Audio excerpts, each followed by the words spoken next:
Assalamualaikum guys. Hari ni Pak Murad nak buat sambal ikan keli. Dalam ni semua dah ada. Dengan cili api, bawang putih, bawang merah. Dengan halio pun dah ada dalam ni.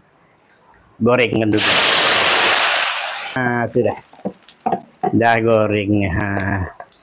Sampai dia mengeluarkan minyak dia. Bila dia dah keluarkan minyak sekarang, Pak Murad masukkanlah bawang. Buat cantik bawang, ladu merah sama ladu hijau. Ya, Pak Murad masukkan dia punya sos tiram. Sebab dia dah melogak tu. Tu melogak. Kalau negeri Sembilan nanti melogak.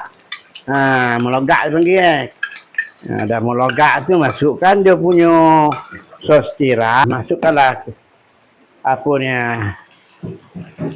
kicap sotongnya, garam dia pun masukkan dia. Masuklah secukup rasa. Jangan banyak benar, bila banyak kan masin tak sedap. Ni apa rasa hari ni Pak Murad tak ada taruh Ajinomoto dah.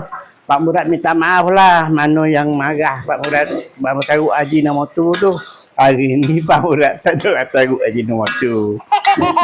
Masuk Pak Murad berulai ke apa itu, Pak Murad taruh Ajinomoto rendang kan. Pak Murad minta maaf lah. Mana yang marah taruh Ajinomoto itu lagi. Ni Pak Murad taruh perasa perasa sadap dia. Perasa sadap dia.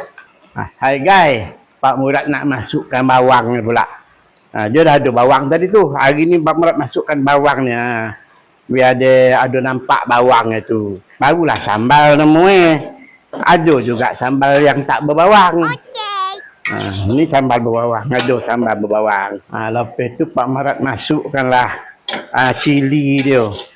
Cili merah sama cili hijau. Buat cantik dia. Adalah nampak cantik kan. Kalau hidang kan tu nampak cantik. Pak Murad masukkan asam koping. Koping dia jangan banyak-banyak. Masam tak sedap. Habis koping dia. Dah masak dah. Ni lah deh. Dia dah masak. Pak Murad pun nak padamkan api Kan Pak Murad masuk dalam okey. Ni lah dia guys. Hasilnya. Mantap guys.